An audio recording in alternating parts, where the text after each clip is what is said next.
कोई हादसा न होने की दुआ मांगती है। और वेटिंग लिस्ट का आलम तो ऐसा है कि 50 लाख से ज्यादा लोग हर साल टिकट लेने के बाद भी सफर नहीं कर पाते हैं। कहा गया था 2022 तक अहमदाबाद से मुंबई सरसराते हुए ट्रेन जाएगी, लेकिन 2025 आ गया है।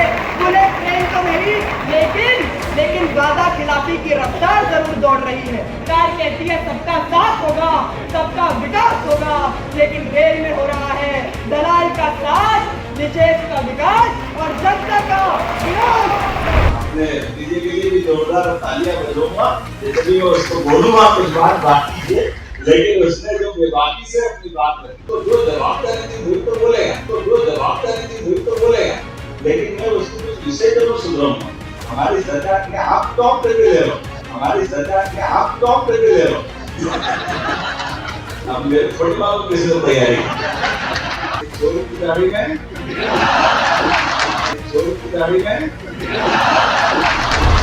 महापौर पुत्र ने वाद विवाद प्रतियोगिता में सरकार को लपेटा, मुख्यमंत्री ने हंसते हुए महापौर को लपेटा। निर्भय सिंह पटेल स्मृति वाद विवाद प्रतियोगिता में एक प्रतिभागी महापौर के पुत्र संघमित्र भी थे। संघमित्र ने अपने विषय के संदर्भ में सत्ताधारी दल को खूब लपेटा। जब मुख्यमंत्री की बारी बोलने की आई तो उन्होंने अपने चुटीले अंदाज में महापौर की खिंचाई कर दी।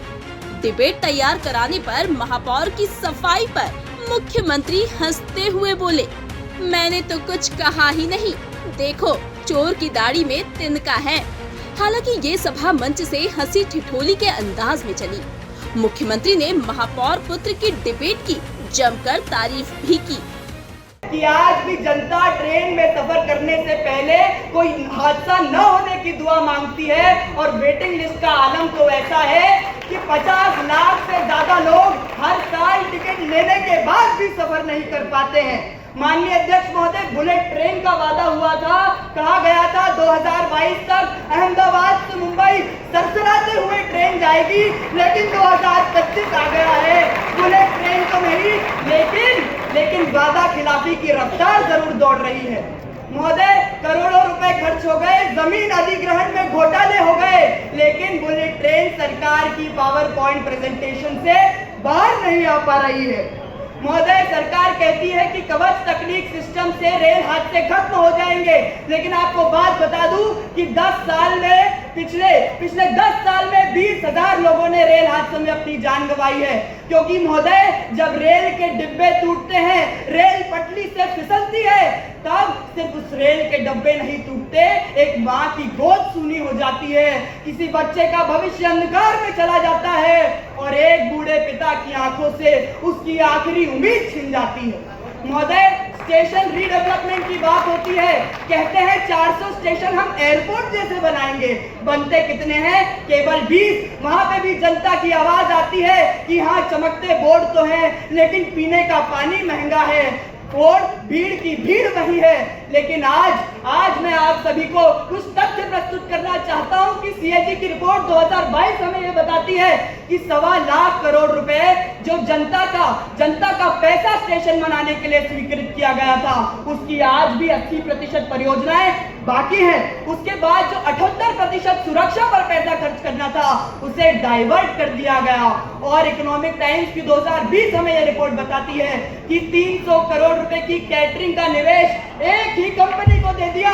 तो मैं आपको ये बताना चाहता हूँ, सरकार कहती है सबका साथ होगा, सबका विकास होगा, लेकिन रेल में हो रहा है दलाल का साथ, निषेध का विकास और जनता का विरोध। महोदय, रेल की कुछ वित्तीय हालत भी एक बीमार मरीज जैसी हो गई है, क्योंकि सीएजी की रिपोर्ट अध्याय 2 2020 जनता का पृष्ठ नंबर 16 पैराग्राफ नंबर 1 हमें यह बताता है कि उसका ऑपरेटिंग रेशियो 85% से भी ज्यादा है। मतलब जो उसका औसत है वो पैसा भरने लायक नहीं है। अब जनता पूछ रही है कि उसके स्टेशन गंदे क्यों है, टिकट इतना महंगा क्यों हो गया है। और सबसे बड़ा सवाल, सरकार रेल चला रही है या विज्ञापन एजेंसी? दुनिया देख लीजिए, जापान में 0 एक्सीडेंट मॉडल है, फ्रांस मालगाड़ियों से उसकी अर्थव्यवस्था बदल रहा है और चीन ने तो 40,000 किलोमीटर की हाई स्पीड रेलवे बिछा दी। अपने भतीजे के लिए भी जोरदार तालियां बजाऊंगा, जैसे भी मैं उसको बोलूंगा कुछ बात बाकी है, लेकिन उसने जो बेबाकी से अपनी बात रखी, पक्ष हो या विपक्ष, उसको जो जवाबदारी थी वही तो बोलेगा। तो उसको विपक्ष का विषय किया तो बोला, उसमें कोई मना नहीं, लेकिन मैं उसके कुछ विषय जरूर सुधरूंगा। उस विषय में ये और बाकी रह गए, जिसके से हमारे लिए लोकतंत्र है, हमारी सरकार ने आप टॉप पे ले लो।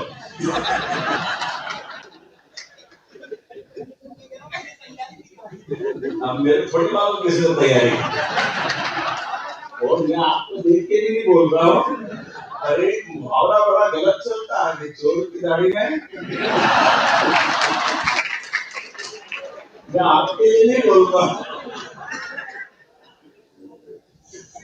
एक फिल्म में एक बार एक बड़ा अभिनेता अमिताभ बच्चन कहीं पे गवाही दे रहा, और गवाही देते देते गवाह और सबूत के बीच वो जिसके पक्ष में गवाह देने आया उसको उन्होंने देखा ही नहीं, और ये उस सामने वाले वकील को ध्यान में आके कि भक्ति दे रहा है, भक्ति दे रहा। तो उसने कहा ठीक है साहब, गंगाराम ये था, गंगाराम वो था, बात निकाली। तुमने कहा ठीक है भाई, ये बताओ गंगाराम कितने बड़े थे, उनकी हाइट कितनी थी?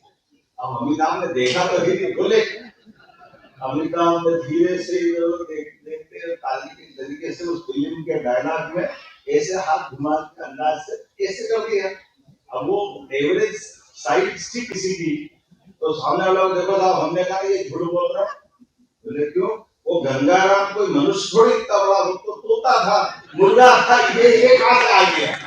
तो उन्होंने कहा देखो वकील साहब, ये जल्दी कर दी, मेरा नीचे का हाथ तो आने बाकी रह गया,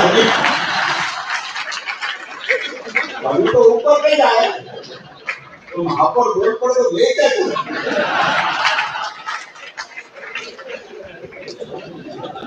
मैं आपके लिए नहीं कह रहा हूँ, हमारा भतीजा बहुत अच्छा बोला, लेकिन जो बचा है उसको और अच्छा कराएंगे, इसलिए बोलना, जिसने भी पढ़ाया उसका अच्छा।